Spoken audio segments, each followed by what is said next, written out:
সবাইকে শুভেচ্ছা। আপনারা জানেন যে বর্তমানে বাংলাদেশ আসলে নীতিগতভাবে সিদ্ধান্ত নিয়েছে তারা রাখাইনে একটি মানবিক করিডোর দিবে। এই করিডোর ইস্যুটি আসলে বর্তমানে অনেক বেশি আলোচনা সমালোচনার মাধ্যমে যাচ্ছে এবং এটি নিয়ে অনেক আলোচনা বিতর্ক তৈরি হচ্ছে। তো আমি আজকে আপনাদেরকে যে ব্যাপারটি বোঝানোর চেষ্টা করব সেটি হচ্ছে এই করিডোর জিনিসটি আসলে কী, সেটি থেকে মানবিক করিডোর এবং রাখাইনের সাথে বাংলাদেশের কেন মানবিক করিডোর নিয়ে আলোচনা হচ্ছে, এটি আসলে বাংলাদেশের সার্বভৌমত্বের জন্য হুমকি হবে কিনা, এবং এটি আলোচনায় আসছে যে বাংলাদেশে যদি একটি মানবিক করিডোর যদি এখানে স্থাপিত হয় রাখাইনকে কেন্দ্র করে, তাহলে এটি আসলে দ্বিতীয় গাজা বা এই ধরনের পরিস্থিতির দিকে তৈরি হতে পারে। তো আসলে আমি আজকে আলোচনাটি যেদিকে করব সেটি হচ্ছে এই যে মায়ানমার, তারপরে রাখাইন, আরাকান আর্মি, তারপর হচ্ছে বাংলাদেশের রোহিঙ্গা, বাংলাদেশের মানবিক করিডোর দেওয়া, তারপরে যে মিয়ানমারকে কেন্দ্র করে state factor, non state factor, তারপর হচ্ছে অনেকগুলো ব্যাপার চলে আসতেছে এখানে, জাতিসংঘের যে হিউম্যানিটেরিয়ান ইন্টারভেনশন বা রেসপন্সিবিলিটি টু প্রোটেক্ট, এই যে অনেকগুলো জটিল এবং একটা কমপ্লেক্স সিনারিও কিন্তু এখানে আছে। তো এই পুরো সিনারিওগুলো আসলে ফ্যাক্ট বাই ফ্যাক্ট আমি আপনাদেরকে আসলে সহজ ভাষায় তুলে ধরার চেষ্টা করবো। আমি আসলে কোনো জাজমেন্টে যাব না, আসলে কোনটা উচিত কি উচিত না, কোনটা কি করা উচিত ওই দিকে না গিয়ে আমি আসলে আপনাদেরকে ফ্যাক্টগুলো তুলে ধরার চেষ্টা করব। আপনারা জানেন যে সম্প্রতি যেটা হয়েছে, বাংলাদেশের পররাষ্ট্র সচিব উপদেষ্টা যিনি আছেন তার একটি আমরা ভিডিও আমরা সম্প্রতি হচ্ছে নিউজ মিডিয়া দেখেছি। তার বক্তব্যে তিনি বলেছেন বাংলাদেশে মিয়ানমারের যে পরিস্থিতি, সেই মানবিক পরিস্থিতি মোকাবেলা করার জন্য সেখানে জাতিসংঘের মধ্যস্থতায় বাংলাদেশ আসলে সেখানে একটি মানবিক করিডোর দেওয়ার একটা নীতিগত সিদ্ধান্ত নিয়েছে, এবং সেই করিডোর দেওয়ার বিষয়টি আসলে তারা সেখানে একটি শর্ত সাপেক্ষে কিছু শর্ত যদি তারা দিয়ে দিবে এবং এই শর্ত যদি মানা হয় তাহলে তারা করিডোরটি দিতে সম্মত হবে। তো এখন করিডোর জিনিসটা কি, এটা আপনাদেরকে একটু ব্যাখ্যা করার আগে আমাদেরকে আসলে বর্তমানে মায়ানমার আসলে কোন পরিস্থিতিতে যাচ্ছে এই বিষয়টি আসলে বোঝা আমাদের খুবই গুরুত্বপূর্ণ। আপনারা জানেন যে মায়ানমার একটি স্বাধীন রাষ্ট্র হিসেবে ফাংশন করছে। এই মায়ানমারের মধ্যে একটি অঞ্চল রয়েছে, যে অঞ্চলটির নাম বা যে যদি আমরা রাজ্যই যদি বলি, এই রাজ্যটির নাম হচ্ছে আপনার রাখাইন স্টেট। এই মায়ানমার, পুরা মায়ানমারের মধ্যে এই রাখাইন নামক যে অঞ্চলটি রয়েছে, এই রাখাইনে কিন্তু রোহিঙ্গা জনগোষ্ঠীর বসবাস।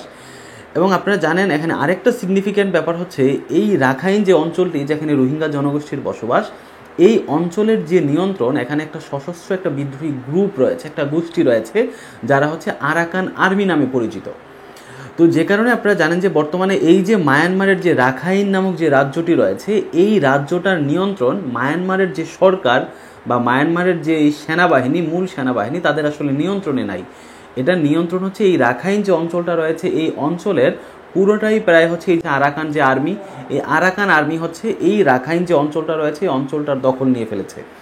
যে কারণে এখন আপনারা জানেন যে মায়ানমারে এখন যেটা হয়েছে, যে মায়ানমারের যে সরকার অর্থাৎ মায়ানমারের যে সেনাবাহিনী, এই সেনাবাহিনীর সাথে এই রাখাইন যে অঞ্চল রয়েছে, এই অঞ্চলের যে নিয়ন্ত্রণ তাদের হাতে আরাকান আর্মি, এই আরাকান আর্মির সাথে মায়ানমার আর্মির একটা দ্বন্দ্ব এখানে চলমান, যেখানে কারণে এখানে একটা গৃহযুদ্ধ অবস্থা এখানে চলছে। মায়ানমার থেকে এই রাখাইন রাজ্যটা যেহেতু আরাকান আর্মির দখলে, সে কারণে আসলে আপনারা জানেন যে এটার মায়ানমার থেকে এখানে কোনো সহযোগিতাও পাঠাচ্ছে না, এবং এই রাখাইন অঞ্চল থেকে কেউ আসলে মায়ানমার অন্যান্য অঞ্চলে আসলে বের হতেও পারছে না। অর্থাৎ পুরা রাখাইন যে অঞ্চলটা, এটা অভ্যন্তরীণভাবে আসলে একটা ব্লকড একটা অঞ্চল হিসেবে পরিণত হয়েছে। দ্বিতীয়তভাবে এটা আন্তর্জাতিকভাবে এটা একটা নো ফ্লাই জোন হিসেবে আসলে পরিণত হয়েছে। তো যেহেতু এটা একটা আরাকান আর্মি বা একটা বিদ্রোহী গোষ্ঠীর নিয়ন্ত্রণে, যে কারণে আসলে এই আরাকান আর্মি বা বিদ্রোহী গোষ্ঠীর সাথে আন্তর্জাতিক যে মহল আছে, সেই মহল থেকে কিন্তু আসলে ফর্মাল কোনো বা স্টেট টু স্টেট যে রিলেশন আমরা বলি, সেই সম্পর্কটা নেই। তো এখানে আমাদেরকে যেই দুইটা জিনিস আপনারা জানেন যে এই রাখাইন নিয়ে বা মানবিক করিডোর নিয়ে, মিয়ানমারের বর্তমানে রোহিঙ্গা পরিস্থিতি নিয়ে আপনি যেখানেই যদি কোনো আলোচনা, আপনি এটা যদি ভালোভাবে এটা ডিপলি বুঝতে চান, তাহলে এখানে দুইটা বিষয় আসে সেই পরিভাষাগুলো। একটা হচ্ছে আপনার স্টেট ফ্যাক্টর আর একটা হচ্ছে নন স্টেট অ্যাক্টর। এখানে স্টেট অ্যাক্টর হচ্ছে সারা বিশ্বে যেই স্বাধীন রাষ্ট্রগুলো রয়েছে, এই স্বাধীন রাষ্ট্রের যারা সার্বভৌম ক্ষমতা বা এই স্বাধীন রাষ্ট্রগুলোর যারা সরকার রয়েছে, এই সরকার হচ্ছে স্টেট অ্যাক্টর। মনে করেন যে হচ্ছে বাংলাদেশের সাথে এখন রাশিয়ার একটি সম্পর্ক হবে, একটি পররাষ্ট্রনীতির ক্ষেত্রে বাংলাদেশের সাথে রাশিয়ার একটা অর্থনৈতিক সম্পর্ক তৈরি করবে। এক্ষেত্রে যেই সম্পর্কটা আসলে স্টেট অ্যাক্টর মাধ্যমে করতে হয়, যে বাংলাদেশের স্টেট অ্যাক্টর হচ্ছে বর্তমানে যেমন যে সরকার আছে, এই ইন্টারিম গভর্নমেন্ট, এটা হচ্ছে বাংলাদেশের বর্তমানে স্টেট অ্যাক্টর, এবং রাশিয়ার যে পুতিনের যে গভর্নমেন্ট আছে, এটা হচ্ছে একটা স্টেট অ্যাক্টর। এখন সম্পর্কগুলো রাষ্ট্রের সাথে, রাষ্ট্রের ফর্মাল যে সম্পর্কগুলো হয়, এটা হচ্ছে স্টেট অ্যাক্টরের সাথে একটা স্টেট অ্যাক্টরের। তো এই স্বাধীন রাষ্ট্রগুলোকে বলা হয় হচ্ছে আপনার আন্তর্জাতিক রাষ্ট্রে হচ্ছে ফর্মালি স্টেট অ্যাক্টর। আর নন স্টেট অ্যাক্টর হচ্ছে আপনারা জানেন যে এই রাষ্ট্রের ভিতরে যেই বিদ্রোহী গোষ্ঠীগুলো থাকে এইগুলোকে বলা হয় আসলে নন স্টেট অ্যাক্টর। তারপর হচ্ছে বিভিন্ন আসলে যেমন মাল্টি ন্যাশনাল যে কর্পোরেশন যে প্রতিষ্ঠানগুলো রয়েছে, ধরেন স্টারলিং, যেমন আমেরিকা রাষ্ট্র হিসেবে যুক্তরাষ্ট্রের বর্তমান যে ট্রাম্প প্রশাসন রয়েছে এটা হচ্ছে আমেরিকার একটা স্টেট অ্যাক্টর। কিন্তু আপনি যদি অ্যালন মাস্কের হচ্ছে যে স্টারলিং এটার সাথে যদি বাংলাদেশ এখন একটা সম্পর্ক তৈরি করতে যায়, এটা হবে যে বাংলাদেশের স্টেট অ্যাক্টরের সাথে আমেরিকার নন স্টেট অ্যাক্টরের একটা সম্পর্ক। একইভাবে ধরেন বাংলাদেশের সাথে ভারতের যে সম্পর্ক, যদি আমরা একটা সম্পর্ক তৈরি করতে যাই, ধরেন তিস্তা ইস্যুতে বাংলাদেশ সরকার ভারত সরকারের সাথে একটি চুক্তি করবে, এটি হচ্ছে স্টেট অ্যাক্টরের সাথে স্টেট অ্যাক্টরের একটি চুক্তি। কিন্তু এখন মনে করেন বাংলাদেশ সরকার যদি ভারতের কাশ্মীরের কিংবা হচ্ছে ধরেন ভারতের অসংখ্য বিদ্রোহী গোষ্ঠী রয়েছে, আপনি জানেন যে এখন বাংলাদেশ সরকার যদি ভারতের কোনো বিদ্রোহী গোষ্ঠীর সাথে কোনো সম্পর্ক তৈরি করতে যায়, তাহলে এটা হচ্ছে বাংলাদেশের স্টেট অ্যাক্টরের সাথে ভারতের নন স্টেট অ্যাক্টরের একটা সম্পর্ক। এটার একটা টেক্সট বুক এক্সাম্পল হচ্ছে ধরেন বাংলাদেশ সরকারের সাথে আদানির সাথে যে একটা চুক্তি হয়েছে আপনার হাসিনা রেজিমের আমলে, তখন বাংলাদেশ স্টেট অ্যাক্টর হিসেবে এখানে এই চুক্তিটা সম্পাদন করেছে। অপরদিকে ভারতের আদানি যে গ্রুপটা রয়েছে, মাল্টিন্যাশনাল গ্রুপ বলেন বা এই ধরনের যে কর্পোরেট যে গ্রুপগুলো আছে, এগুলোকে বলা হয় মূলত নন স্টেট অ্যাক্টর। এখন স্টেট অ্যাক্টর আর নন স্টেট অ্যাক্টর এই ধারণাটি আসলে মিয়ানমার আলোচনার ক্ষেত্রে কেন আসছে, কারণ মিয়ানমার একটা রাষ্ট্র হিসেবে, একটা স্বাধীন রাষ্ট্র হিসেবে মিয়ানমারের স্টেট অ্যাক্টর হচ্ছে মিয়ানমার বর্তমান যেই সরকার মিয়ানমারকে চালাচ্ছে, বর্তমানে মিয়ানমারের গভর্নমেন্ট চালাচ্ছে, মিয়ানমারের যে সেনাবাহিনী রয়েছে, জান্তা বাহিনী রয়েছে, তারা হচ্ছে স্টেট অ্যাক্টর। এখন পুরো মিয়ানমারের সাথে যদি আপনি সম্পর্ক করতে যান, তাহলে মিয়ানমারের স্টেট অ্যাক্টরের সাথে আপনাকে সম্পর্ক করতে হবে। তাহলে এখন মিয়ানমারে আরেকটা যেটা দাঁড়িয়েছে, এখন মিয়ানমারে এই যে রাখাইন অঞ্চলটাকে কেন্দ্র করে এই অঞ্চলের যে বলয়, এই অঞ্চলের যে দখল, সেটি কিন্তু আসলে আরাকান আর্মি ধরে রেখেছে। এই আরাকান আর্মি হচ্ছে নন স্টেট অ্যাক্টর। তো এখন এই করিডোরের ক্ষেত্রে যে ব্যাপারটা আসছে, করিডোরের ক্ষেত্রে এই যে আমি রাখাইনের অঞ্চলটার কথা আমি আপনাকে বললাম, যে রাখাইন অঞ্চলের নন স্টেট অ্যাক্টর হিসেবে আরাকান আর্মি এই রাখাইন অঞ্চলটার প্রায় 99% দখল নিয়ে নিয়েছে, যেখানে মিয়ানমারের যে স্টেট অ্যাক্টর অর্থাৎ সরকার কিংবা জান্তা বাহিনী বলেন, তাদের এখানে কোনো ধরনের নিয়ন্ত্রণ নাই। তো এই যে যুদ্ধাবস্থা, এটি কিন্তু দীর্ঘদিন ধরেই চলছে। এখানে যুদ্ধ চলছে। দ্বিতীয়ত হচ্ছে এই রাখাইন অঞ্চলটি আসলে অভ্যন্তরীণভাবে এটি কিন্তু আসলে ব্লকড, অর্থাৎ মিয়ানমারের অন্য অঞ্চলের সাথে এই রাখাইন অঞ্চলের সাথে আপনার সরাসরি যোগাযোগ করার পরিস্থিতি কিন্তু আসলে বর্তমানে নেই। এবং তৃতীয়ত হচ্ছে এই রাখাইন যে অঞ্চলটি রয়েছে, এটি কিন্তু আসলে ইন্টারন্যাশনালিও ব্লকড, অর্থাৎ আপনি ইন্টারন্যাশনালি আসলে এই রাখাইন অঞ্চলে আপনার যোগাযোগ করার মতো সব ধরনের আপনার ল্যান্ড বলেন, আকাশসীমা বলেন, মিয়ানমারের সেনাবাহিনী কিন্তু সেটি ব্লক করে রেখেছে, বন্ধ করে রেখেছে। তো এরকম একটি পরিস্থিতি, এই যে রাখাইন অঞ্চলটি রয়েছে, এই রাখাইন অঞ্চলে বর্তমানে জনসংখ্যা হচ্ছে প্রায় 20 লক্ষ জনগণ এখানে রয়েছে। এই জনগণ যুদ্ধাবস্থার কারণে এই জনগণ না যেতে পারছে তার অন্যান্য অঞ্চলে, তার নিজের দেশের, না যেতে পারছে বিদেশে, এবং কোনো যে খাদ্য সামগ্রী রয়েছে সেটি রাষ্ট্রীয়ভাবেই যেমন এখানে সরবরাহ করা যাচ্ছে না, বিদেশ থেকেও কিন্তু খাদ্য সরবরাহ করা এখানে যাচ্ছে না। যে কারণে এই রাখাইন অঞ্চলটি এরকম একটি ব্লক পরিস্থিতির কারণে এবং যুদ্ধাবস্থার কারণে জাতিসংঘ এবং ইউএনডিপি থেকে, আপনারা জানেন যে গত কয়েক মাস আগেই সেখানে একটি রিপোর্ট তারা এরকম তৈরি করেছে, যে রিপোর্টে পরিসংখ্যানে তারা দেখিয়েছে যে এরকম পরিস্থিতি যদি চলতে থাকে আগামী কয়েক মাসের মধ্যে এখানে একটি ভয়াবহ রকমের এখানে একটি দুর্ভিক্ষ দেখা দিতে পারে। তো এখন এই ধরনের পরিস্থিতি যখন আপনার ইন্টারন্যাশনালি ক্রিয়েট হয়, যে কোনো যুদ্ধ বিধ্বস্তের কারণে কিংবা হচ্ছে একটা রাষ্ট্রের গৃহযুদ্ধের কারণে কিংবা আন্তর্জাতিক দুইটা রাষ্ট্রের যুদ্ধের কারণে, এরকম পরিস্থিতিতে কোনো একটি নির্দিষ্ট অঞ্চলের জনগণ যদি তারা আটকা পড়ে যায়, কিংবা ওই জনগণ যদি কোনো ধরেন দুর্ভিক্ষের কবলে পড়তে যায় কিংবা তাদের প্রাণনাশের সংখ্যা থাকে, তখন জাতিসংঘ যেটা করে তারা সেখানে আসলে একটা হস্তক্ষেপ করে। এই হস্তক্ষেপটার নাম হচ্ছে আপনার হিউম্যানিটেরিয়ান ইন্টারভেনশন। আপনারা যারা আন্তর্জাতিক রাজনীতি নিয়ে মোটামুটি পড়াশোনা করেন তারা জানেন যে এই ধরনের পরিস্থিতিতে জাতিসংঘ যখন সেটাকে হস্তক্ষেপ করে, ওই ব্লকড হওয়া অঞ্চলের মানুষকে দুর্ভিক্ষ থেকে বাঁচানোর জন্য, ওই ব্লকড হওয়া মানুষকে তাদের প্রাণনাশের ঝুঁকি থেকে বাঁচানোর জন্য কিংবা তাদেরকে উদ্ধার করার জন্য, যেই হস্তক্ষেপটি একটা তৃতীয় পক্ষ হিসেবে, একটা মিডিয়েটর হিসেবে যখন জাতিসংঘ করে, তখন ওইটাকে বলা হয় আসলে একটা হিউম্যানিটেরিয়ান ইন্টারভেনশন কিংবা মানবিক হস্তক্ষেপ। এখন এই যে হিউম্যানিটেরিয়ান ইন্টারভেনশন, এটা আসলে আপনার ওয়েস্টফেলিয়ান যে সভরেন্টি নামক যে ধারণা আছে, যে একটা রাষ্ট্রের যে সার্বভৌমত্ব, এই সার্বভৌমত্বের কর্তৃত্ব কিন্তু ওই রাষ্ট্রের জনগণের এবং ওই রাষ্ট্রের সরকারের, ওই রাষ্ট্রের আইন শৃঙ্খলা বাহিনী। এখন এই যে মিয়ানমার নামক একটি রাষ্ট্র, এই রাষ্ট্রের সার্বভৌমত্ব বর্তমানে মিয়ানমার যে সরকার রয়েছে এই সরকারের উপর। এখন এখানে আপনি মানবিক কারণে বলেন, আপনার যুদ্ধ বিধ্বস্ত হওয়ার কারণে বলেন, এখানে মানুষের প্রাণ বা জীবনের কথা ভেবেই বলেন, অন্য কোনো রাষ্ট্র, অন্য কোনো সংস্থা, তৃতীয় পক্ষ, সে কিন্তু আসলে একটা রাষ্ট্রের অভ্যন্তরীণ যে মেকানিজম, অ্যাপারেটাস যেটা আছে, অভ্যন্তরীণ বিষয় কিন্তু সে হস্তক্ষেপ করতে পারে না।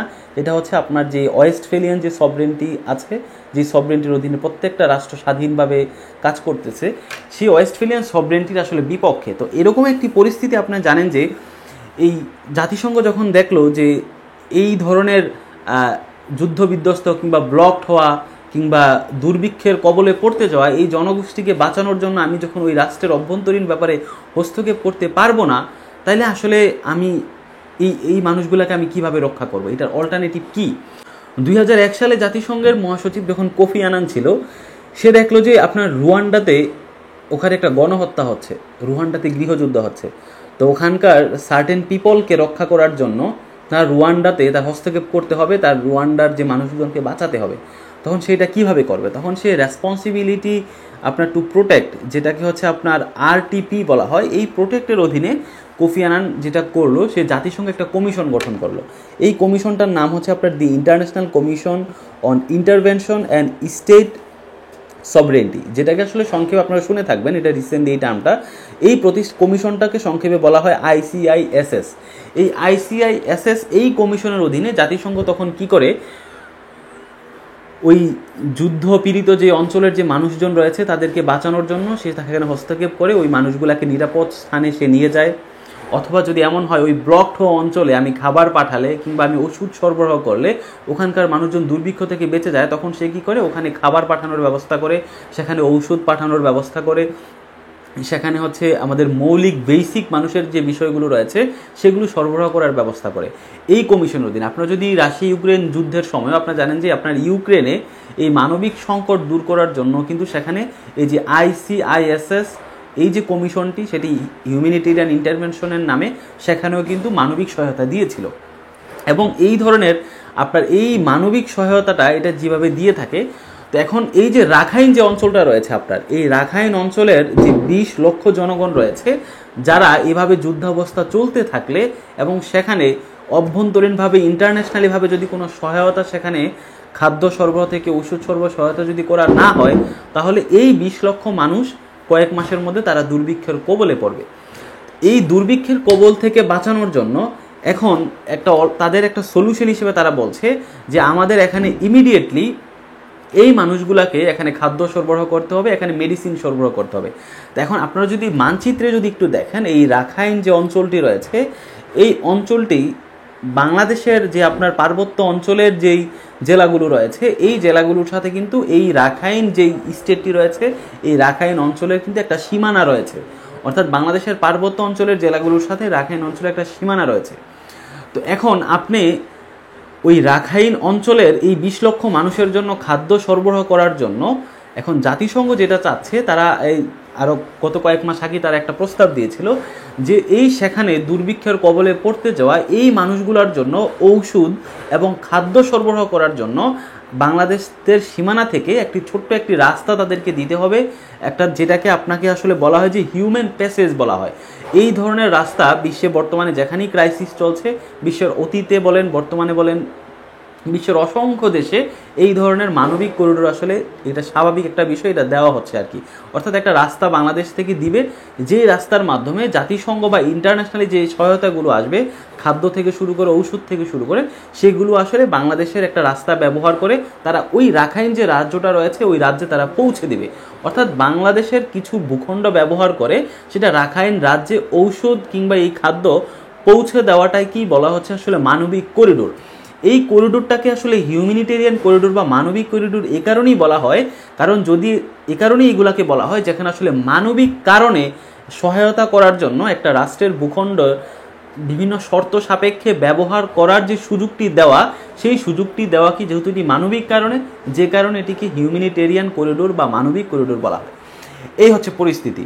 তো আমি আপনাকে আসলে এখন যেই একটা ধারণাটা দিলাম সেটা হচ্ছে আমরা প্রথমে বোঝার চেষ্টা করলাম যে এখানে আসলে স্টেট অ্যাক্টর হচ্ছে মায়ানমারের যেই জান্তা সরকার রয়েছে, মায়ানমারের যে মিলিটারি রয়েছে, মায়ানমারের যে বর্তমান গভর্নমেন্ট আসলে সেনাবাহিনী যেহেতু চালাচ্ছে, এই মায়ানমারের সভরেন্টি রক্ষা করার দায়িত্ব মায়ানমারের বর্তমান সরকার সেনাবাহিনীর। এই সেনাবাহিনী হচ্ছে বর্তমানে স্টেট অ্যাক্টর। এই মায়ানমারের মধ্যে আপনার এই রাখাইন নামক যে রাজ্যটি রয়েছে, এই রাজ্যটি আসলে মায়ানমারের ওই স্টেট অ্যাক্টর অর্থাৎ ওই সেনাবাহিনীর ওই সরকারের এখানে আসলে কোনো নিয়ন্ত্রণ নাই, যে কারণে এখানে আসলে যে আরাকান আর্মি তারা এই অঞ্চলটি নিয়ন্ত্রণ নিয়ে নিয়েছে, যে কারণে এই রাখাইন অঞ্চলটি এটি আরাকান আর্মির কর্তৃত্বে চলে যাওয়ায় এটি একটি নন স্টেট অ্যাক্টর হিসেবে এখানে উপনীত হয়েছে। এটি দ্বিতীয়ত আমরা যে ব্যাপারটি আজকে একটু বোঝার চেষ্টা করলাম এই পর্যন্ত, সেটি হচ্ছে এই মায়ানমারের বর্তমান এই যে রাখাইন নামক যে অঞ্চলটি আছে, এই অঞ্চলের আসলে পরিস্থিতিটা আমরা ব্যাখ্যা করার চেষ্টা করলাম, যেখানে জাতিসংঘ ইউএনডিপি তারা আশঙ্কা করছে এখানে এই বর্তমানে এই পরিস্থিতি যদি চলতে থাকে তাহলে এখানে একটি দুর্ভিক্ষ হওয়ার সম্ভাবনা রয়েছে এবং এই দুর্ভিক্ষের কবলে প্রায় 20 লক্ষ জনগণ তারা পড়তে পারে। এটা হচ্ছে বিষয়। তৃতীয়ত আমরা যে ব্যাপারটি এই পর্যন্ত আমরা আলোচনা করেছি সেটা হচ্ছে আসলে মানবিক করিডোরের যে ব্যাপারটা, অর্থাৎ মানবিক কারণে যদি কোনো একটা অঞ্চলের জনগণ তারা আসলে তাদের জীবন নাশ কিংবা দুর্ভিক্ষের কবলে পড়তে যায়, তখন যদি অন্য আরেকটা রাষ্ট্রের ভূখণ্ড ব্যবহার করে সেখানে তৃতীয় আরেকটা পক্ষ অর্থাৎ জাতিসংঘের মতো মানবাধিকার রিলেটেড যে গ্রুপগুলো রয়েছে, সংস্থাগুলো রয়েছে, তাদের মাধ্যমে যদি কোনো খাদ্য কিংবা ঔষধ সরবরাহ করা হয় তখন সেটিকে আসলে মানবিক করিডোর বলা হয়। চতুর্থত আমরা এই পর্যন্ত আজকের এই আলোচনা আমরা যতটুকু বুঝতে পারলাম সেটা হচ্ছে আপনার এই যে হিউম্যানিটেরিয়ান ইন্টারভেনশন, অর্থাৎ এই যে মায়ানমারের যে স্টেট অ্যাক্টর মায়ানমারের সেনাবাহিনী তারা হচ্ছে মায়ানমারের সার্বভৌমত্ব রক্ষা করার দায়িত্বে, সেক্ষেত্রে যদি জাতিসংঘ এখানে ইন্টারফিয়ার করে তাহলে এটা মায়ানমারের যে সার্বভৌমত্ব সেটার সাথে আসলে সাংঘর্ষিক হয়। এই সাংঘর্ষিক যাতে না হয় সে কারণে জাতিসংঘ 2001 সালে কোফি আনানের নেতৃত্বে যে কমিশনটি গঠিত হয়েছিল, এই কমিশনটির মাধ্যমে তারা আসলে এখানে রেসপন্সিবিলিটি টু প্রোটেক্ট বা হিউম্যানিটেরিয়ান ইন্টারভেনশনের মাধ্যমে তারা খাদ্য সরবরাহ বিভিন্ন জায়গায় দিয়ে থাকে, যেটা 2001 সালে রুয়ান্ডাতে আমরা দেখেছি এবং সর্বশেষ আমরা এই যে রাশিয়া ইউক্রেন যুদ্ধ দেখেছি, আপনার ইসরায়েল প্যালেস্টাইনও আমরা দেখেছি এই ধরনের সহায়তা দেওয়ার জন্য। এখন আলোচনার বিষয় হচ্ছে এই যে মায়ানমারের ওভারঅল পরিস্থিতিকে কেন্দ্র করে সেখানকার আটকে পড়া এই যে 20 লক্ষ যে জনগণ যারা আসলে আরাকান আর্মির অধীনে নিয়ন্ত্রিত হচ্ছে, এই রাখাইন স্টেটের মানুষ 20 লক্ষ মানুষকে আর্থিক সহায়তা বলি কিংবা তাদের মানবিক সহায়তা বলি, এই সহায়তা দিতে গিয়ে বাংলাদেশ এখানে কেন অন্তর্ভুক্ত হচ্ছে? এবার যে প্রশ্নটি আমরা আসবো আসলে বাংলাদেশ এখানে কেন জড়িত হচ্ছে।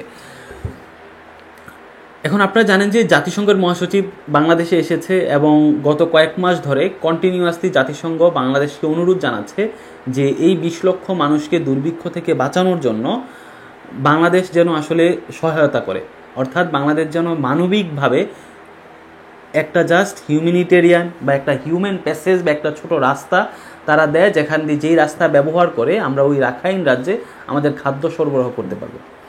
এখন এই যে বাংলাদেশকে অন্তর্ভুক্ত করা হচ্ছে এখানে আসলে একটা রাষ্ট্র হিসেবে অ্যাজ আ স্টেট আমরা বর্তমানে আসলে রিয়ালিজমের যুগে বসবাস করছি। এখানে রাষ্ট্রের স্বার্থ হচ্ছে সবচেয়ে গুরুত্বপূর্ণ। আমার পাশের রাষ্ট্রে কি হচ্ছে, আমার পাশের রাষ্ট্রের লাভ ক্ষতি, আমার পাশের রাষ্ট্রের মানবিক সিচুয়েশন বা পাশের রাষ্ট্রের যে কোনো ইস্যু, সেটা একটা রাষ্ট্র হিসেবে রাষ্ট্রের কাছে মুখ্য নয়। রাষ্ট্রের কাছে মুখ্য হচ্ছে সে যেই ইস্যুতেই বহির্বিশ্বের যেই ইস্যুতেই সে এঙ্গেজ হবে, যে ইস্যুতেই সে ডিল করবে, সেখানে একটা রাষ্ট্র হিসেবে রাষ্ট্রের সর্বোচ্চ কাজ হচ্ছে তার ন্যাশনাল ইন্টারেস্ট সেখানে কি, তার জাতীয় স্বার্থটা আসলে সেখানে কি। এখন এই যে একটা মানবিক করিডোর যে বাংলাদেশ দিবে, এই মানবিক করিডোর দেওয়ার পিছনে বাংলাদেশের আসলে ন্যাশনাল ইন্টারেস্ট বা বাংলাদেশের জাতীয় স্বার্থটা আসলে কি, এটি হচ্ছে সবচেয়ে বেশি আলোচনার বিষয়। এখন আপনি জানেন যে আমি রিসেন্টলি আজকেও পত্রিকায় দেখেছি যে গত এক সপ্তাহে আপনার ওই রাখাইন যে রাজ্যটা রয়েছে, ওই রাজ্য থেকে গত এক সপ্তাহে 10,000-এর মতো রোহিঙ্গা বাংলাদেশে এসেছে এবং সাম্প্রতিক আপনি যদি বিগত 5-6 মাসের ডাটা অ্যানালাইসিস করেন সেখানে দেখবেন যে প্রায় একটা ভালো amount of people, Rohingya people যারা বাংলাদেশে আসছে। তো এক্ষেত্রে যেটা আপনারা জানেন, এই যে এখন বাংলাদেশ যদি এখানে একটা হিউম্যানিটেরিয়ান করিডোর যদি না দেয়, বা একটা হিউম্যান প্যাসেজ যদি না দেয়, একটা রাস্তা যদি না দেয় সেখানে ঔষধ এবং খাদ্য সরবরাহ করার জন্য, তো এক্ষেত্রে যেটা জাতিসংঘ আশঙ্কা করছে, ওই 20 লক্ষ যেই রাখাইন অঞ্চলে জনগোষ্ঠী রয়েছে, এই জনগোষ্ঠী যখন দুর্ভিক্ষের কবলে পড়বে, তখন যেহেতু একমাত্র বাংলাদেশের সাথেই তাদের এই রাখাইন রাজ্যের সীমানা রয়েছে, তারা যেটা করবে, ওই 20 লক্ষ মানুষও কিন্তু দুর্ভিক্ষের কবলে যখন পড়বে, তারাও কিন্তু আসলে ধীরে ধীরে বাংলাদেশের সীমান্ত দিয়ে বাংলাদেশের দিকে চলে আসার চেষ্টা করবে। কারণ আর তো কোনো অপশন নাই। যেভাবে রোহিঙ্গা জনগোষ্ঠী বাংলাদেশে যেভাবে এসেছিল, ওই 20 লক্ষ রাখাইনে বর্তমানে যে 20 লক্ষ জনগোষ্ঠী রয়েছে, সেখানে যদি কোনো দুর্ভিক্ষ দেখা দেয়, তারা ওখানে চলে আসবে। দ্বিতীয় গুরুত্বপূর্ণ বিষয় হচ্ছে, ওই রাখাইন অঞ্চলে যে 20 লক্ষ জনগণ রয়েছে, তার মধ্যে আবার 6 লক্ষ হচ্ছে রোহিঙ্গা জনগোষ্ঠী। তো ওখানে যদি দুর্ভিক্ষ যদি তৈরি হয়, তাহলে এই 6 লক্ষ রোহিঙ্গা জনগোষ্ঠীও কিন্তু বাংলাদেশে অবস্থানরত যে রোহিঙ্গা কমিউনিটি রয়েছে, তাদের দিকে তারা চলে আসবে সীমানা পাড়ি দিয়ে। যে কারণে আপনার এই মানবিক করিডোরের মাধ্যমে আপনার ওই 20 লক্ষ জনগোষ্ঠীকে আপনার এই দুর্ভিক্ষের কবল থেকে বাঁচানোর মাধ্যমে বাংলাদেশ যেটা করার, মানে বাংলাদেশের যে ব্যাখ্যা তারা দিচ্ছে, তারা হচ্ছে একটা প্রিভেন্টিভ মেজার নিচ্ছে। এই প্রিভেন্টিভ মেজার হচ্ছে যে ওখানে যাতে দুর্ভিক্ষটি না ঘটে এবং ওখানকার 6 লক্ষ রোহিঙ্গা সহ বাকি 14 লক্ষ, মোট 20 লক্ষ জনগণ যাতে এই রোহিঙ্গা জনগোষ্ঠীর মতো তারা যাতে আবার বাংলাদেশের দিকে ইনফ্লাক্স না করে, আবার যাতে বাংলাদেশ অভিমুখী না হয়, বাংলাদেশের দিকে যাতে চলে না আসে, সেটাকে আসলে আগাম সতর্কবার্তা নিয়েই তারা একটা হিউম্যানিটেরিয়ান করিডোরের মাধ্যমে ওখানে দুর্ভিক্ষটি বন্ধ করার তারা চেষ্টা করছে। তো এই হচ্ছে ওভারঅল সিচুয়েশন। বাংলাদেশের যদি ন্যাশনাল ইন্টারেস্টের কথা বলি, এখানে ইন্টারেস্ট হচ্ছে জাতীয় স্বার্থ রক্ষা বলতে এখানে এতটুকু। প্রথমত সেটা হচ্ছে ওই 6 লক্ষ রোহিঙ্গা যারা আরাকান রাজ্যে যারা আছে বর্তমানে, এবং তাদের পাশাপাশি ওখানকার আরাকানের স্থানীয় যে আরও 14 লক্ষ জনগণ রয়েছে, তারা দুর্ভিক্ষর কবলে পড়ে যাতে বাংলাদেশে না আসে, সেটার একটা অগ্রিম প্রিভেন্টিভ মেজার হিসেবে তারা এই করিডোর দিতে তারা জাতিসংঘের কাছে নীতিগতভাবে সম্মত হয়েছে বলে এখানে বলা হচ্ছে। এবার আমরা একটু অপর দিকটাতে আসি। আপনারা জানেন যে এই যে বাংলাদেশ এখানে হিউম্যানিটেরিয়ান করিডোরটা আসলে দিচ্ছে, তারা বলছে যে এখানে আমাদের আসলে সিকিউরিটি রিস্ক ফ্যাক্টর কিছু রয়েছে। এই রিস্ক ফ্যাক্টরগুলো আসলে কী কী? রিস্ক ফ্যাক্টরটা হচ্ছে প্রথমত যে এই যে রাখাইন নামক যে রাজ্যটা রয়েছে, এটা আমি আগেও বলেছিলাম যে এই রাজ্যের উপর মায়ানমারের যে সার্বভৌম শক্তি রয়েছে, মায়ানমারের যে সরকার রয়েছে, এই সরকারের কোনো নিয়ন্ত্রণ এখানে নাই। এখন একটা রাষ্ট্র হিসেবে মায়ানমারের, আপনি যখন রাখাইন রাজ্যে আমি বাংলাদেশ থেকে একটা করিডোর সেখানে দিচ্ছি, সেখানে মায়ানমারের যে সেনাবাহিনী রয়েছে, ওই সেনাবাহিনীর সাথে বাংলাদেশের সম্পর্ক কেমন হবে সেটা কিন্তু অনিশ্চিত, সেটা আনসার্টেন। প্রথম ঝুঁকি, অর্থাৎ স্টেট অ্যাক্টর এর পরিবর্তে আমরা কিন্তু একটা নন স্টেট অ্যাক্টরের সাথে আমরা একটা সম্পর্ক দিকে যাচ্ছি কিনা, এটা একটা প্রশ্ন হয়েছে। দ্বিতীয়ত হচ্ছে, আপনারা জানেন যে এই যে রাখাইন নামক যে অঞ্চলটির সাথে বাংলাদেশের যে সীমান্তটি রয়েছে পার্বত্য অঞ্চলের জেলাগুলোর সাথে, এই সীমানাকে কেন্দ্র করে আপনারা জানেন যে এই সীমানার আশেপাশে বাংলাদেশেরও যেমন অনেকগুলো বিদ্রোহী গোষ্ঠী রয়েছে, তেমনইভাবে ওখানে কিন্তু আসলে মায়ানমারেরও কিছু বিদ্রোহী গোষ্ঠী রয়েছে। তো এখন আমি যখন বাংলাদেশ থেকে একটি করিডোর, মানবিক করিডোর আমি ওখানে দিব, সেই করিডোরের পার্সপেক্টিভ থেকে এই যে করিডোরের যে একটি রাস্তাটি, এই রাস্তাটি ওই বিদ্রোহী কমিউনিটি তারা ব্যবহার করবে কিনা, এখানে কিন্তু একটা আশঙ্কা রয়েছে। তৃতীয়ত হচ্ছে, এই যে আরাকান রাজ্যে যে আরাকান আর্মির সাথে মায়ানমারের সেনাবাহিনীর যে যুদ্ধটি হচ্ছে, সেই যুদ্ধের ক্ষেত্রে এই আমরা যেই মানবিক উদ্দেশ্যে যে করিডোরটি দিব, এই করিডোরের মধ্য দিয়ে সেখানে আসলে অস্ত্র চোরাচালান হবে কিনা। আপনারা জানেন যে এই অঞ্চলটি আসলে বিশেষ করে মাদক পাচার, মানব পাচার, নারী পাচারের জন্য এটা অনেক দিন ধরেই ব্যবহার হয়ে আসছে। এখন আমরা যদি এরকম একটা মানবিক করিডোর মানবিক স্বার্থে সেখানে দিলেও, এই করিডোরটি আসলে মানব পাচারের জন্য কিংবা মাদক চোরাচালানের জন্য কিংবা অস্ত্র চোরাচালানের জন্য এটি ব্যবহার হবে কিনা, এই জায়গাটা কিন্তু আসলে একটা অনিশ্চিত পর্যায়ে রয়েছে। তো এই রিস্ক ফ্যাক্টরের দিক থেকে এখানে একটা হচ্ছে আপনার মায়ানমার আর্মির সাথে, অর্থাৎ স্টেট অ্যাক্টরের সাথে আমার সম্পর্ক কী হবে সেটি যেমন আনসার্টেন। দ্বিতীয়ত হচ্ছে, আমাদের এই সীমান্ত বরাবর যে বিদ্রোহী গোষ্ঠীগুলো রয়েছে, যে সশস্ত্র গোষ্ঠীগুলো রয়েছে, এই গোষ্ঠীগুলা ওই মানবিক করিডোরটি তারা ব্যবহার করবে কিনা, এখানে একটি আনসার্টেনিটি রয়েছে। তৃতীয়ত হচ্ছে, আপনারা জানেন যে আরাকানের মাধ্যমে এই যে অঞ্চলটি দিয়ে, এই করিডোরটি দিয়ে আসলে হিউম্যান ট্রাফিকিং বলেন, মাদক ট্রাফিকিং বলেন, বা সেখানে কোনো ভারী অস্ত্রের কোনো সরবরাহ হবে কিনা, এই ব্যাপারগুলো অনিশ্চিত, যে কারণে রিস্ক ফ্যাক্টরের দিক থেকে আমাদের এই রিস্ক ফ্যাক্টরগুলো রয়েছে। এটা হচ্ছে ওভারঅল একটা আলোচনা। এবার আমরা যে ব্যাপারটাতে আসি সেটা হচ্ছে বাংলাদেশ পররাষ্ট্র মন্ত্রণালয় থেকে পররাষ্ট্র উপদেষ্টা যিনি আছেন তিনি বলেছেন যে আমরা আসলে শর্ত সাপেক্ষে এই হিউম্যানিটেরিয়ান যে করিডোরটি, যে আমরা একটি রাস্তা দিব সেখানে মানবিক সাহায্য পৌঁছানোর জন্য, এই রাস্তাটি দেওয়ার ক্ষেত্রে আমাদের স্পেসিফিক কিছু শর্ত থাকবে।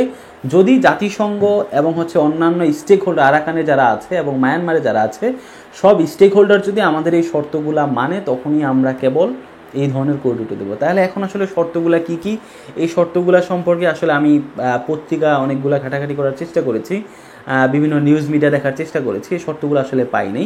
তবে আমার কাছে মনে হচ্ছে শর্ত হিসেবে যেই শর্তগুলো দিতে পারে সেটি হচ্ছে, আপনারা জানেন যে যেই শর্তগুলো দিতে পারে সেটি হচ্ছে এই যে হিউম্যানিটেরিয়ান যে করিডোরটি আছে, এই করিডোরের মাধ্যমে কোনো ধরনের আসলে এই যে আমরা যেটা বলেছি যে মাদক পাচার কিংবা হিউম্যান ট্রাফিকিং বলি, মানব পাচার কিংবা ভারী অস্ত্রের যে চলাচল, সেটি যাতে কোনোভাবেই না ঘটে সেটির নিশ্চয়তা দেওয়া।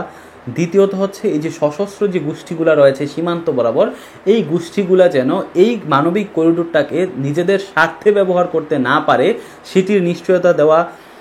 তৃতীয়ত হচ্ছে ভারী যুদ্ধাস্ত্র যাতে এই করিডোর দিয়ে আনা নেওয়া না হয়, যেহেতু আরাকানে একটি যুদ্ধ চলছে, এই নিশ্চয়তাগুলো দেওয়া। তো ওভারঅল দৃষ্টিকোণ থেকে আসলে আমাদের এই যে মানবিক করিডোরের দেওয়ার ক্ষেত্রে আমাদের যেমন অনেকগুলো রিস্ক ফ্যাক্টর এখানে রয়েছে। দ্বিতীয়ত হচ্ছে আমাদের ন্যাশনাল ইন্টারেস্টের কথা চিন্তা করলে একটা ইন্টারেস্ট, ওই যে এখানে 6 লক্ষ রোহিঙ্গা রয়েছে রাখাইন রাজ্যে, এই 6 লক্ষ রোহিঙ্গার পাশাপাশি ওখানে আরও যে স্থানীয় 14 লক্ষ জনগণ রয়েছে, তারা যদি আসলেই দুর্ভিক্ষের কবলে পড়ে, এবং যেটি আসলে স্পেকুলেশন করা হচ্ছে এবং ইউএনডিপি রিপোর্টও বলা হচ্ছে আসলে এই পরিস্থিতি চলতে থাকলে সেখানে একটা দুর্ভিক্ষ হবেই। তো ওই দুর্ভিক্ষ যদি হয় তাহলে ডেফিনেটলি তারা রোহিঙ্গা জনগোষ্ঠী বাংলাদেশে যেভাবে ইনফ্লাক্স করেছে, বাংলাদেশের অভিমুখে তারা চলে এসেছে, ওই 20 লক্ষ জনগণও আসলে সীমান্ত দিয়ে বাংলাদেশের দিকে চলে আসার একটা সম্ভাবনা তৈরি হয়েছে। সেটাকে আগাম বন্ধের জন্যই একটা প্রিভেন্টিভ মেজার হিসেবে আসলে এই করিডোরটি দেওয়া হচ্ছে বলে আমি মনে করছি। এবার আসি, আপনারা জানেন যে বাংলাদেশে আমরা যদি বলি বর্তমানে যে আলোচনাটি আসছে, আপনারা জানেন যে এই করিডোর নিয়ে সেটি যদি একটু বলি, সেটা গুরুত্বপূর্ণ ব্যাপার হচ্ছে আপনি যদি রাষ্ট্রের পররাষ্ট্রনীতির কথা যদি বলি, আমরা দেখেছি বাংলাদেশ স্বাধীন হওয়ার পর এই রাষ্ট্র আসলে তার পররাষ্ট্রনীতি স্বাধীনভাবে প্রণয়ন করতে পারেনি। প্রতিবেশী রাষ্ট্র দ্বারা এখানে বারবার ইন্টারভেনশন করা হয়েছে। আমাদের এখানে একটি নতজানু পররাষ্ট্রনীতি তৈরি করা হয়েছিল যে সকলের সাথে বন্ধুত্ব, কারোর সাথে শত্রুতা নয়। আসলে একটা রাষ্ট্র হিসেবে আপনি যখন, স্টেট হিসেবে আপনি যখন ফাংশন করেন, আপনি আসলে সকলের সাথে বন্ধুত্ব আপনি করতে পারবেন না। আপনার জাতীয় স্বার্থ রক্ষার্থে যদি, আপনার ন্যাশনাল ইন্টারেস্ট রক্ষার্থে যদি আপনার কোনো একটি রাষ্ট্রের সাথে আপনার শত্রুতা করতে হয়, আপনি কিন্তু শত্রুতাপূর্ণ সম্পর্কে আপনাকে যেতে হবে, আপনাকে হোস্টাইল রিলেশনে যেতে হবে। আপনার জাতীয় ইন্টারেস্ট রক্ষার্থে যদি আপনার শত্রু রাষ্ট্রকে যদি নতুন করে বন্ধু বানাতে হয়, আপনাকে কিন্তু সেই ফ্রেন্ডশিপ রিলেশনের দিকে যেতে হবে। অর্থাৎ ইন্টারন্যাশনাল রিলেশনে একটা রাষ্ট্র তার friendship to all, malice to none, সকলের সাথে বন্ধুত্বপূর্ণ সম্পর্ক, এটি আসলে হয় না। আপনার ন্যাশনাল ইন্টারেস্ট রক্ষা করার জন্য আমার যদি কাউকে শত্রু বানাতে হয় আমাকে শত্রু বানাতে হবে, কাউকে যদি বন্ধু বানাতে হয় আমাকে বন্ধু বানাতে হবে। অর্থাৎ জাতীয় ইন্টারেস্টের উপর ভিত্তি করে কিন্তু বর্তমান রাষ্ট্রগুলো তাদের পররাষ্ট্রনীতি প্রণয়ন করছে। এক্ষেত্রে বাংলাদেশের এই মুহূর্তে বাংলাদেশের জাতীয় ইন্টারেস্ট কী? বাংলাদেশে এই মুহূর্তে বাংলাদেশের জাতীয় স্বার্থ হচ্ছে, আমাদের যদি সভরেন্টির কথা বিবেচনা করেন, আমাদের ন্যাশনাল ইন্টারেস্টের কথা যদি বিবেচনা করেন, এই মুহূর্তে বাংলাদেশের সিকিউরিটি কনসার্নকেও যদি আপনি নেন, সবচেয়ে সিকিউরিটি কনসার্ন হচ্ছে এই যে বাংলাদেশে যে 10 থেকে 11 লক্ষ রোহিঙ্গা জনগোষ্ঠীকে আমরা আশ্রয় দিয়েছিলাম মানবিক দিক বিবেচনা করে, এই 10 লক্ষ রোহিঙ্গাকে তার নিজেদের যে বাসভূমি, যে আরাকান যে অঞ্চলটি রয়েছে, সেই আরাকান অঞ্চলে ফিরিয়ে দেওয়া, অর্থাৎ মিয়ানমারে তাদেরকে স্থানান্তরিত করা, তাদের মিয়ানমারে পুনর্বাসন করা, এটি হচ্ছে বাংলাদেশের জাতীয় একটি অন্যতম স্বার্থ। এখন আমরা দীর্ঘদিন ধরে বলে আসছি যে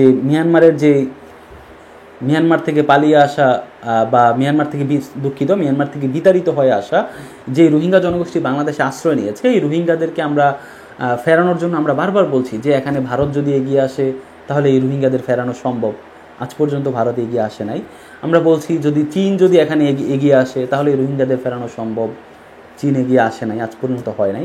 আমরা বলছি যে মুসলিম যে রাষ্ট্রগুলো রয়েছে বা ওয়াইসিগুলো রয়েছে, ওয়াইসি তারা যদি এগিয়ে আসে তাহলে এই রোহিঙ্গাদেরকে মিয়ানমারে ফেরত নেওয়া সম্ভব হয়নি। আমরা বারবার বলছি যে আসলে এখানে যদি তুরস্কের মতো রাষ্ট্র তারা যদি এখানে এগিয়ে আসে তাহলে সম্ভব, যদি রাশিয়া এখানে এগিয়ে আসে তাহলে সম্ভব। আমরা আরও অনেক বলার চেষ্টা করেছি যে রোহিঙ্গা জনগোষ্ঠী তাদেরকে ইউরোপিয়ান ইউনিয়ন দিয়ে যদি আমরা একটা প্রেশার ক্রিয়েট করাতে পারি মায়ানমারের উপর, তাহলে হয়তো বা মায়ানমার রাজি হবে, তারা এগ্রি হবে রোহিঙ্গাদেরকে ফিরিয়ে নেওয়ার ক্ষেত্রে। সেটিও হয়নি। আমরা বলছি যদি আমেরিকা যদি একটা প্রেশার ক্রিয়েট করে বা জাতিসংঘের মতো প্রতিষ্ঠান, অন্যান্য যত প্রতিষ্ঠান আছে, আসলে এটি সম্ভব না। আপনার বর্তমানে এখানে যেই একটি পরিস্থিতি তৈরি হয়েছে, এই রোহিঙ্গাদেরকে ফেরত নেওয়ার জন্য মিয়ানমারের বর্তমানে স্টেট অ্যাক্টর হিসেবে যে সেনাবাহিনী রয়েছে তারাও কিন্তু ফেরত নিতে চাচ্ছে না। আপনার চীন বলেন, ভারত বলেন, ইউরোপীয় ইউনিয়ন বলেন, মুসলিম দেশগুলোর সংস্থা ওয়াইসি বলেন, আমেরিকা বলেন, কেউই কিন্তু রোহিঙ্গাদের ফেরত পাঠাতে পারছে না। এই মুহূর্তে আপনি যদি বাস্তবিক দিক, যদি সকল রিয়ালিজমের দিক থেকে যদি আপনি দেখেন, এই রোহিঙ্গাদেরকে বর্তমানে ফেরত পাঠানোর জন্য বর্তমানে যেই স্টেক হোল্ডারকে আপনাকে রাজি করাতে হবে সেটা হচ্ছে ওই যেই রোহিঙ্গাদের যে অঞ্চলটি, রাখাইন যে রাজ্যটি রয়েছে, ওই রাজ্যের বর্তমানে হর্তাকর্তা বা যারা আসলে নিয়ন্ত্রণ করছে তারা হচ্ছে আরাকান আর্মি। আরাকান আর্মি যদি বর্তমানে রাজি হয় যে আমরা আসলে এই রোহিঙ্গাদেরকে ফেরত নিতে আমরা রাজি, তাহলেই একমাত্র এই রোহিঙ্গাদের ফেরত পাঠানো সম্ভব। তাছাড়া অন্য কোনো উপায় আসলে এখানে নেই বর্তমান বাস্তবতা অনুযায়ী। তো এক্ষেত্রে যেটা আসলে অনেকটা ফোরকাস্টিংয়ের মতো বলা চলে যেতে পারে, যেটা আসলে এটা ভবিষ্যৎ সম্ভাবনা। এক্ষেত্রে যদি ব্যাপারটা এরকম হয়, এই হিউম্যানিটেরিয়ান করিডোরের মাধ্যমে বাংলাদেশ যদি এই রাখাইন অঞ্চলের সাথে একটা কমিউনিকেশন তৈরি করার মাধ্যমে আরাকান আর্মির সাথে যদি একটা আন্ডারস্ট্যান্ডিং বা একটা বোঝাপড়া তৈরি করতে পারে, সেই বোঝাপড়ার ভিত্তিতে আরাকান আর্মির সাথে রোহিঙ্গাদের একটা সমঝোতার ভিত্তিতে যদি তারা রোহিঙ্গাদেরকে নিতে সম্মত হয়, তাহলেই কেবল রোহিঙ্গাদেরকে ফেরত নেওয়া সম্ভব। যে কারণে আমরা এখানে যেই ফ্যাক্টরগুলো আলোচনা করলাম, এই মানবিক করিডোরের অনেকগুলো ফ্যাক্টর আমরা দেখেছি। যে একটা ফ্যাক্টর হচ্ছে ওখানে দুর্ভিক্ষ থেকে যদি আমরা বাঁচাতে পারি ওই 20 লক্ষ মানুষকে, এই বাঁচানোর দায়িত্ব কিন্তু আসলে আমরা নিচ্ছি না, এটার দায়িত্ব নিচ্ছে জাতিসংঘ সহ অন্যান্য সংস্থা। এবং তারা বিভিন্ন সংস্থা এখানে তারা খাদ্য সামগ্রী পাঠাবে, তারা ওষুধপত্র পাঠাবে, একদম বেসিক নিড যেগুলো সেগুলো তারা ওই অঞ্চলে পাঠাবে। পাঠানোর জন্য একটা রাস্তা হিসেবে, একটা আপনার হচ্ছে প্যাসেজ হিসেবে, রাস্তা হিসেবে বাংলাদেশের একটু সীমান্ত তারা ব্যবহার করবে। এই যে ব্যবহার করার মাধ্যমে ওখানে 20 লক্ষ মানুষ তারা যদি আসলে এই ধরনের দুর্ভিক্ষ থেকে যদি বেঁচে যায়, তাহলে কিন্তু তারা আসলে আর বাংলাদেশের দিকে আসবে না। বাংলাদেশের আসলে এই শরণার্থী গ্রহণ করার যে বোঝা, সেটি কিন্তু বাংলাদেশকে আর নিতে হবে না, প্রথমত। দ্বিতীয়ত হচ্ছে আপনার এই রোহিঙ্গা সমস্যা সমাধানের জন্য বর্তমানে এই অন্যান্য যতই স্টেক হোল্ডার আছে, যেগুলো সবগুলো স্টেট অ্যাক্টর হিসেবে আমি বলছি, ভারত, চায়না, রাশিয়া, তারপরে হচ্ছে আপনার মিয়ানমার, তারপরে হচ্ছে আমেরিকা বলি, কোনো স্টেক হোল্ডারই কিন্তু আসলে এই রোহিঙ্গাদেরকে ফেরত পাঠাতে পারবে না যদি না আরাকান আর্মি তারা আসলে রোহিঙ্গাদেরকে ফেরত নিতে রাজি না হয়। যে কারণে আসলে এই করিডোরের মাধ্যমে যদি আরাকান আর্মির সাথে একটা বোঝাপড়া তৈরি হয়, আন্ডারস্ট্যান্ডিং তৈরি হয়, একটা কমিউনিকেশন তৈরি হয়, তাহলে হয়তো বা অদূর ভবিষ্যতে এখানে একটি সম্ভাবনা থাকে, অল্টারনেটিভ সম্ভাবনা হিসেবে রোহিঙ্গাদেরকে ফেরত নেওয়ার। এই হচ্ছে একটা ওভারঅল পরিস্থিতি আমি আপনাদেরকে তুলে ধরার চেষ্টা করেছি। আশা করি যে পুরো ব্যাপারটি ক্লিয়ার, এবং আমি চেষ্টা করব এটিকে ফলো আপ করে আরেকটি ভিডিও বার্তা দেওয়ার জন্য আপনাদের উদ্দেশ্যে। যেটি আলোচনায় আসবে সেটি হচ্ছে আমরা এই হিউম্যানিটেরিয়ান করিডোরের যে ব্যাপারটি আপনারা জানেন, এটির একটা বাস্তবতা হচ্ছে বিশ্বের যতগুলো জায়গায় আপনার যুদ্ধপীড়িত অঞ্চল বলেন, দুর্ভিক্ষ থেকে বাঁচানোর জন্য বলেন, বিশ্বের যতগুলো জায়গায় এই ধরনের হিউম্যানিটেরিয়ান করিডোর হয়েছে, সবগুলো হিউম্যানিটেরিয়ান করিডোরের কিন্তু দেখা যাচ্ছে আপনার সেখানে একটা 50-50 অবস্থান থাকে। মানে আপনার রাষ্ট্রের ঝুঁকি যেমন 50% থাকে, আবার ওই দুর্ভিক্ষ থেকে বাঁচানোর জন্য একটা সম্ভাবনাও কিন্তু আপনার 50% থাকে। ওই মানুষগুলাকে বাঁচানোরও একটা তাদের যেই একটা মানবতর জীবনযাপন, সেটি থেকে তাদেরকে রক্ষা করার সম্ভাবনা যেমন 50 থাকে, আবার নিজ রাষ্ট্রের একটা ঝুঁকির সম্ভাবনাও থাকে। তো এক্ষেত্রে বাংলাদেশের যে ঝুঁকির সম্ভাবনা সেটি তো রয়েছে। এখন এই সম্ভাবনা আসলে মিনিমাইজ বাংলাদেশ করতে পারবে কিনা ঝুঁকিগুলা, এটা ডিপেন্ড করছে বাংলাদেশ আসলে যেই শর্ত সাপেক্ষে করিডোরটি দিচ্ছে ওই শর্তগুলো আসলে কি কি, এবং ওই শর্তগুলো আসলে স্ট্রিক্টলি মেনটেন করছে কিনা বা মেনটেন করা যাবে কিনা, বা মেনটেন আসলে জাতিসংঘ বলি, মিয়ানমার বলি, রাখাইনের রাজ্য আরাকান আর্মি বলি, বা বাংলাদেশ বলি, তারা ওই শর্তগুলো আসলে কিভাবে মেনটেন করবে, প্রপারলি কিভাবে মেনটেন করবে, সেটার উপর ডিপেন্ড করছে যে বাংলাদেশ আসলে এই ধরনের হিউম্যানিটেরিয়ান করিডোর দিয়ে তারা ঝুঁকিপূর্ণ অবস্থানে যাবে নাকি ওই রোহিঙ্গাদের ইনফ্লাক্স থেকে বাংলাদেশকে রক্ষা করতে পারবে, কিংবা আরাকান আর্মির সাথে একটা সমঝোতার ভিত্তিতে একটা সম্পর্ক তৈরি করে রোহিঙ্গাদেরকে ফিরিয়ে নেওয়ার একটা বন্দোবস্ত করতে পারবে কিনা, এটি আসলে সামনের দিনগুলাই বলে দিবে। আরেকটা গুরুত্বপূর্ণ আলোচনা আসছে যে আসলে এই যে বাংলাদেশ একটা হিউম্যানিটেরিয়ান করিডোর দিবে কি দিবে না, এটার জন্য আসলে রাষ্ট্রের যে পলিটিক্যাল পার্টিগুলো রয়েছে তাদেরকে সবাইকে নিয়ে বসতে হবে, তারা সবাই যদি রাজি হয় তাহলে এই ধরনের হিউম্যানিটেরিয়ান করিডোর দিতে হবে। এই ব্যাপারটি হচ্ছে আসলে এটি যেমন সর্বোচ্চ স্পর্শকাতর ইস্যু হিসেবে যেমন থাকে, দ্বিতীয়ত হচ্ছে পররাষ্ট্রনীতি নিয়ে যারা জানেন আপনারা জানেন, পররাষ্ট্রনীতি হচ্ছে একটা রাষ্ট্রের লিস্ট ডেমোক্রেটিক পলিসি, মানে একদম সর্বনিম্ন গণতান্ত্রিক পলিসি যদি কোনোটা হয় সেটা হচ্ছে আপনার পররাষ্ট্রনীতি। আপনি দেখেন এই দেশ বিশ্বের যদি আপনি সর্বোচ্চ গণতান্ত্রিক দেশের দিকে তাকান, যদি আমেরিকার দিকে তাকান, সেখানেও কিন্তু লিস্ট ডেমোক্রেটিক পলিসি হচ্ছে আপনার তাদের পররাষ্ট্রনীতি। আপনি যদি ব্রিটেনে যান, বা আপনি যদি একদম লিবারেল ডেমোক্রেসি কান্ট্রি অস্ট্রেলিয়া বলেন বা নিউজিল্যান্ড বলেন, কিংবা হচ্ছে আপনি যত ধরনের লিবারেল ডেমোক্রেটিক কান্ট্রিতেও যদি যান, সেখানেও দেখবেন যে লিস্ট ডেমোক্রেটিক পলিসি হচ্ছে ওই রাষ্ট্রের বৈদেশিক নীতি, পররাষ্ট্রনীতি। কারণ এই পররাষ্ট্রনীতিগুলো যেগুলো করতে হয় সেটা আসলে জনগণকে জানিয়ে, জনগণের মতামত নিয়ে, সেখানে মাল্টি পার্টি লিঙ্ক আপ করে সকল রাজনৈতিক দলগুলোকে একত্রিত করে এভাবে আসলে পররাষ্ট্রনীতি প্রণয়ন হয় না। পররাষ্ট্রনীতি যে কারণেই পররাষ্ট্রনীতিকে বলা হয় আসলে লিস্ট ডেমোক্রেটিক পলিসি। এখন কথা হচ্ছে ওই পররাষ্ট্রনীতিতে আমার জনগণের পার্টিসিপেশন না থাকলেও, ওই পররাষ্ট্রনীতি অগণতান্ত্রিক হলেও, ওই পররাষ্ট্রনীতিতে আমার জানাশোনা না থাকলেও রাষ্ট্র সেই পররাষ্ট্রনীতি গোপনে নিলেও সেই পররাষ্ট্রনীতি এমন হতে হবে সেটা যাতে তার যে ন্যাশনাল ইন্টারেস্ট রয়েছে, সেই ন্যাশনাল ইন্টারেস্ট বা জাতীয় যে স্বার্থ রয়েছে সেই স্বার্থের বিরুদ্ধে যাতে না যায়, সেটিকে রাষ্ট্রের সর্বোচ্চ নিতে হবে। আপনার পররাষ্ট্রনীতিতে আপনি বাংলাদেশের ভিতর দিয়ে একটা আপনি ধরেন ট্রান্সশিপমেন্ট আপনি দিয়ে দিলেন ভারতকে, বাংলাদেশকে জানালেন না। আপনি আদানির সাথে ধরেন একটা চুক্তি করে ফেললেন, যেখানে আসলে আপনাকে বিদ্যুৎ না নিলেও তাকে পেমেন্ট দিতে হবে, আপনি চুক্তি করে ফেললেন অথচ জনগণকে জানালেন না, কিন্তু আলটিমেটলি এটা জনগণের ট্যাক্সের টাকা এইগুলো দিতে হবে, তখন কিন্তু আসলে সেটা আপনার প্রশ্নবিদ্ধ হবে।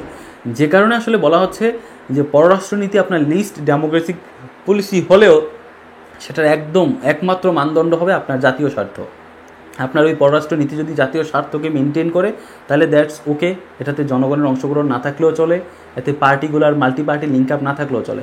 কিন্তু ওই পররাষ্ট্রনীতি যদি আপনার জনগণের বিরুদ্ধে চলে যায়, রাষ্ট্রের বিরুদ্ধে চলে যায়, রাষ্ট্রের সার্বভৌমত্বে ক্ষতিগ্রস্ত করে, তাহলে কিন্তু এটি আসলে একটি বড় আশঙ্কার বিষয় হিসেবে দাঁড়ায়। এই ওয়েস্টফেলিয়ান সভরেন্টি বা হিউম্যানিটেরিয়ান যে করিডোর রয়েছে বা হিউম্যানিটেরিয়ান ইন্টারভেনশন, ট্রানশিপমেন্ট করিডোরগুলো কি, রেসপন্সিবিলিটি টু প্রোটেক্ট, তারপর হচ্ছে জাতিসংঘ থেকে যে একটি কমিশন, এই ওভারঅল ব্যাপারগুলো আসলে আপনারা যারা এই পরিভাষাগুলো, তারপরে state actor, non state actor, এই বিস্তারিত বিষয়গুলো আমি খুব সহজ করে আমার দি অ্যানাটমি অফ ওয়ার্ল্ড পলিটিক্স বই বিস্তারিত ব্যাখ্যা করার চেষ্টা করেছি। আপনারা যারা এগুলো নিয়ে আরও বিস্তারিত জানতে চান তাদেরকে আপনারা আমার দি অ্যানাটমি অফ ওয়ার্ল্ড পলিটিক্স বইটি পড়তে পারেন। আশা করি যে বর্তমান আন্তর্জাতিক রাজনীতির ব্যাখ্যা বিশ্লেষণে, বর্তমান জিও পলিটিক্স বোঝার ক্ষেত্রে আপনার ওই বইটি অনেক বেশি প্রাসঙ্গিক হিসেবে, অনেক বেশি উপকারী হিসেবে আপনার কাজে আসবে বলে আমি মনে করছি। ধন্যবাদ।